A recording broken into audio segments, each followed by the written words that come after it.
ಪ್ರತಿನಿತ್ಯದ ಚಿಂತನೆ ಮನುಷ್ಯನನ್ನ ಬದಲಾವಣೆ ಮಾಡಬೇಕು. ಏನೆಲ್ಲ ಕೇಳಿ ಮನೆಗೆ ಹೋಗಿ ಅದನ್ನೇ ಮಾಡ್ತೀವಿ ಅಂದ್ರ ಗಾಳಿಯನ್ನ ಗುದ್ದಿ ಮೈನೊಯಿಸಿಕೊಂಡಂತೆ. ನಾವು ಏನು ಕೇಳ್ತೇವೆ ಅದನ್ನು ನಮ್ಮ ಬದುಕಿನೊಳಗೆ ಅಳವಡಿಸಿಕೊಳ್ಬೇಕು. ಶರಣರ ತತ್ವಗಳನ್ನ, ಶರಣರ ಸಿದ್ಧಾಂತಗಳನ್ನ, ಶರಣರ ವಿಚಾರಧಾರೆಗಳನ್ನ ನಮ್ಮ ಜೀವನದಲ್ಲಿ ಹೊದಿಕೆಗಳನ್ನಾಗಿ ಮಾಡಿಕೊಳ್ಬೇಕಂತೆ.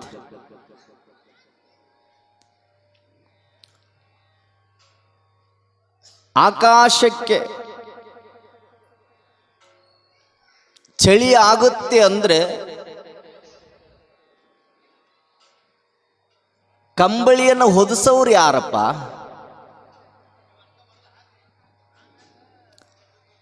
ಹಿಮಾಲಯ ಪರ್ವತಕ್ಕೆ ನನಗೆ ನೆಗಡಿ ಆಗಿದೆ ಅಂತ ತಿಳ್ಕೊಂಡು ಹಿಮಾಲಯ ಪರ್ವತವ ಅನ್ಕೊಂಡ್ರೆ ಅದರ ಮೂಗನ್ನು ಒರೆಸುವರು ಯಾರಯ್ಯ?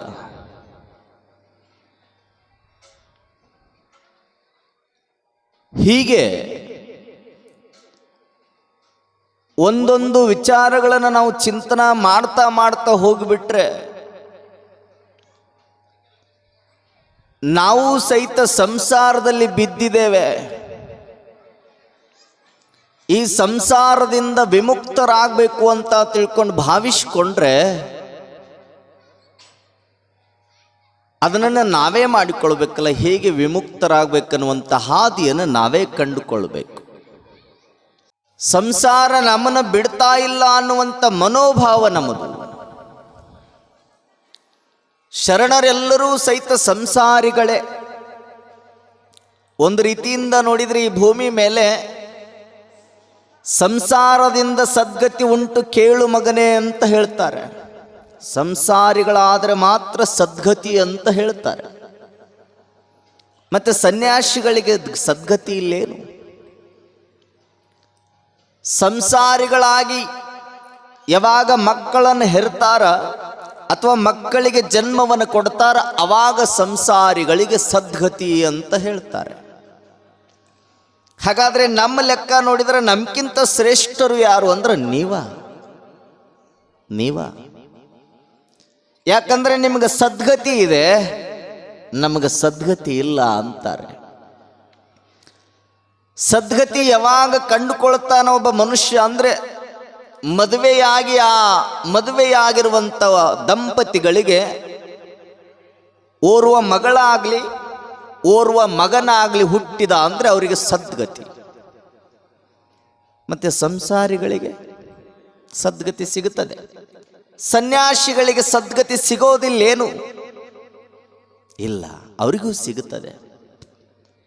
ಅವರಿಗೆ ಯಾವಾಗ ಸಿಗುತ್ತದೆ ಅಂದ್ರೆ ನಿಮಗೆ ಮದುವೆಯಾಗಿ ಮಕ್ಕಳಾದ ಮೇಲೆ ನಿಮಗೆ ಹೆಂಗ ಸದ್ಗತಿ ಸಿಗುತ್ತದೆ, ಹಂಗ ಸನ್ಯಾಸಿ ಆದವನು ಸಮಾಜದ ದೀಕ್ಷೆಯನ್ನು ತೊಟ್ಟುಕೊಂಡು ಒಂದು ಮಠದ ಒಡೆಯನಾಗಿ ಅಧಿಕಾರಿಯಾಗಿ ಸಮಾಜದ ಚಿಂತನೆಗಳನ್ನು ಮಾಡ್ತಾ ಸಮಾಜದ ಓರೆ ಕೋರೆಗಳನ್ನು ತಿದ್ದುತ್ತಾ ಡೊಂಕುಗಳನ್ನು ತಿದ್ದುತ್ತಾ ಧರ್ಮವಂತರ ಆಗ್ರಿ ಆಚಾರವಂತರ ಆಗ್ರಿ ಅಂತ ತಿಳ್ಕೊಂಡು ಬೋಧನೆಗಳನ್ನು ಮಾಡ್ತಾ ಸನ್ಯಾಸಿ ಜೀವನ ನಡೆಸ್ಕೊಂತ ಕೊನೆಗೊಂದು ಗಳಿಗೆಯೊಳಗ ಈ ಲೋಕವನ್ನು ತ್ಯಜಿಸಿ ಹೋಗುವಂತ ಸಮಯದೊಳಗ ಸಮಾಜದ ದೀಕ್ಷೆನ ತೊಟ್ಟಂತ ಸ್ವಾಮಿ ತನ್ನ ಮಠಕ್ಕೆ ಯೋಗ್ಯವಾಗಿರುವಂತ ಉತ್ತರಾಧಿಕಾರಿಯನ್ನ ಕೊಟ್ಟು ಏನು ಹೋಗ್ತಾನೆ, ಆವಾಗ ಸನ್ಯಾಸಿಗೆ ಸದ್ಗತಿ ಸಿಗುತ್ತದೆ.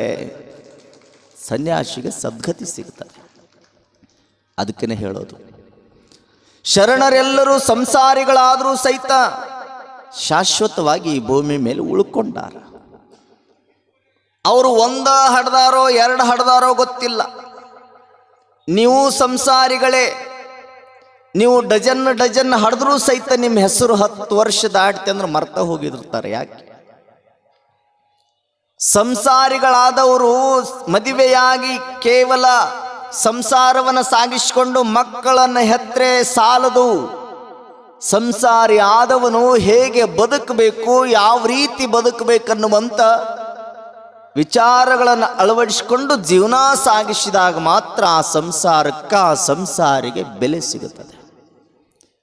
ಶರಣರೆಲ್ಲರೂ ಹೇಗೆ ಬದುಕಿದ್ರು ಅಂದರೆ, ನಮ್ಮ ನಾಡಿನೊಳಗಿರುವಂಥ ದಾರ್ಶನಿಕರ ವಿಚಾರಗಳನ್ನು ಕೇಳಿದರೆ ಪ್ರತಿಯೊಬ್ಬ ಸಂಸಾರಿ ಧರ್ಮ, ಅರ್ಥ, ಕಾಮ, ಮೋಕ್ಷ ಅನ್ನುವಂಥ ಚತುರ್ವಿಧ ಪುರುಷಾರ್ಥಗಳನ್ನು ಬಳಕೆ ಮಾಡಿಕೊಂಡು ಬದುಕಿದ ಅಂದರೆ ಅವನು ನಿಜವಾದ ಸಂಸಾರಿ.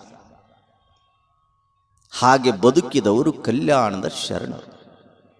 ಧರ್ಮದಿಂದ ನಡ್ಕೊಳ್ತಿದ್ರು. ಧರ್ಮವನ್ನು ಬಿಟ್ಟು ಎಂದೂ ಅವರು ಅಲ್ಲಗಳಿಲಿಲ್ಲ. ನಾವೆಲ್ಲ ಧರ್ಮ ಧರ್ಮ ಅಂತ ತಿಳ್ಕೊಂಡು ಎಲ್ಲರೂ ನಮ್ಮದು ಇಸ್ಲಾಂ ಧರ್ಮ, ಬೌದ್ಧ ಧರ್ಮ, ಯಹೂದಿ ಧರ್ಮ, ಕ್ರೈಸ್ತ ಧರ್ಮ, ಹಿಂದೂ ಧರ್ಮ, ಲಿಂಗಾಯತ ಧರ್ಮ, ವೀರಶೈವ ಧರ್ಮ, ಇನ್ನು ಹಲವಾರು ಧರ್ಮಗಳದಾವ. ಆ ಎಲ್ಲ ಧರ್ಮದ ಹೆಸರಿನೊಳಗ ಕರ್ಮ ಕಾಂಡಗಳು ನಡೀತಾವ. ಯಾರು ಧರ್ಮಕ್ಕಾಗಿ ತಮ್ಮನ್ನು ತಾವು ಸಮರ್ಪಣೆ ಮಾಡಿಕೊಳ್ಳೋದಿಲ್ಲ. ಧರ್ಮದ ಹೆಸರಿನೊಳಗ ಬದುಕೋದಲ್ಲ, ಧರ್ಮದ ಆಚರಣೆಗಳನ್ನು ಜೀವನದಲ್ಲಿ ಅಳವಡಿಸಿಕೊಂಡು ಬದುಕಿದರೆ ಮಾತ್ರ ಅವನು ಧರ್ಮಿ ಆಗಲಿಕ್ಕೆ ಸಾಧ್ಯ. ಧರ್ಮವಂತನಾಗಿರಬೇಕು. ಯಾವುದಾದ್ರೂ ಧರ್ಮವಂತನಾಗಿ ಧರ್ಮದಿಂದಲೇ ಹಣವನ್ನು ಗಳಿಸಬೇಕು ಅಂತಾರವರು. ಅರ್ಥ ಅಂದರೆ ಹಣ, ಸಂಪತ್ತು. ಯಾರು ಧರ್ಮವಂತರಾಗಿ ಧರ್ಮದ ಮಾರ್ಗದೊಳಗೆ ನಡ್ಕೊಂತ ಆ ಸಂಪತ್ತನ್ನು ಸಂಗ್ರಹ ಮಾಡ್ತಾರ, ಅದು ನಿಜವಾದ ಸಂಪತ್ತು ಅಂತಾರೆ. ಆ ನಿಜವಾದ ಅರ್ಥ ಸಿಕ್ಕ ಮೇಲೆ, ಸಂಪತ್ತು ದೊರೆತ ಮೇಲೆ ಆ ಸಂಪತ್ತನ್ನ ತನ್ನ ಬಯಕೆಗೆ ಬಳಸಿಕೊಳ್ಬೇಕಂತಾರ ಅವರು. ಕಾಮ, ಧರ್ಮ, ಅರ್ಥ, ಕಾಮ. ಕಾಮ ಅಂದ್ರೆ ಬಹಳ ಜನ ಅನರ್ಥ ಮಾಡಿಕೊಳ್ತಾರ. ಕಾಮ ಅಂದ್ರ ಏನೋ ಒಂದು ಅನುಭವಿಸೋದು ಅನ್ಕೊಳ್ತಾರ. ಹೆಣ್ಣಿನ ಸಂಘವನ್ನು ಮಾಡಿ ತನ್ನ ಕಾಮದ ತೃಷೆಯನ್ನು ಇಂಗಿಸ್ಕೊಳ್ಬೇಕು ಅಂತ ಅನ್ಕೊಳ್ತಾರಲ್ಲ, ಕಾಮ ಅಂದ್ರ ಅದು ಅಲ್ಲ. ಚತುರ್ವಿಧ ಪುರುಷಾರ್ಥದಲ್ಲಿ ಮೂರನೇ ಮೆಟ್ಟಿಲು ಕಾಮ ಅಂದ್ರ ಅದು ಅಲ್ಲ. ಕಾಮ ಅಂದ್ರ ಬಯಕೆ.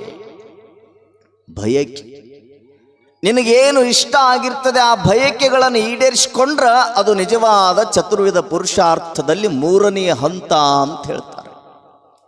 ಕಾಮವನ್ನು ಈಡೇರಿಸಿಕೊಳ್ಬೇಕು. ಯಾವಾಗ ಧರ್ಮವಂತನಾಗಿ ನಡೀತಿ ಅವಾಗ ಅರ್ಥ ಬರ್ತದೆ. ಅರ್ಥದಿಂದ ನಿನ್ನ ಬಯಕೆಗಳನ್ನು ಈಡೇರಿಸಿಕೊಂಡಿ ಅಂದ್ರ ಅವಾಗ ಕೊನೆಯ ಮೆಟ್ಟಿಲ ಮೋಕ್ಷ ಪ್ರಾಪ್ತಿ ಆಗ್ತೈತಿ ಅಂತಾರವ್ರು.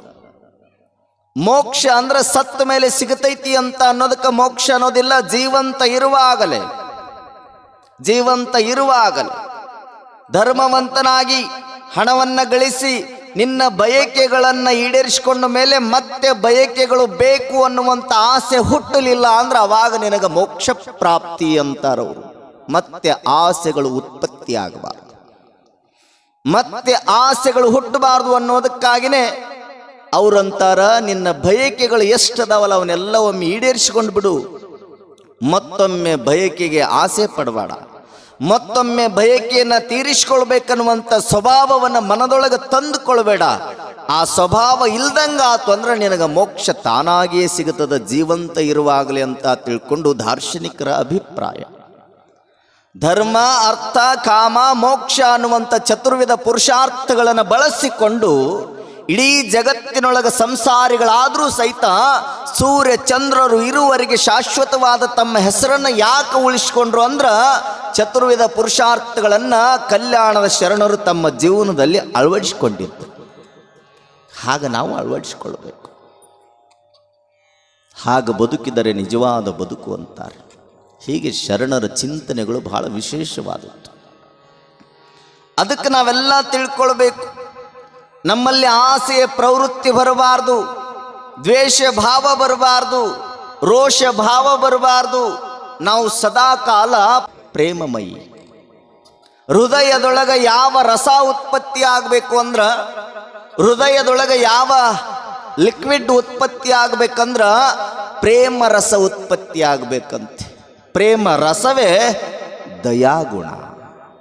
ಕಲ್ಯಾಣದ ಶರಣರ ಹೃದಯ ಕಮಲದಲ್ಲಿ ಸದಾಕಾಲ ಪ್ರೇಮ ರಸ ಉತ್ಪತ್ತಿ ಆಗ್ತಿತ್ತು, ದಯಾಗುಣ ಉತ್ಪತ್ತಿ ಆಗ್ತಿತ್ತು. ಹಾಗಾಗಿ ಅವರು ಆರಾಮಿದ್ರು, ಅವ್ರ ಕಾಯಂ ಈ ಭೂಮಿ ಮೇಲೆ ಉಳ್ಕೊಂಡ್ರು. ನಮ್ಮಲ್ಲಿ ಪ್ರೇಮ ಗುಣ ಬರೋದಿಲ್ಲ.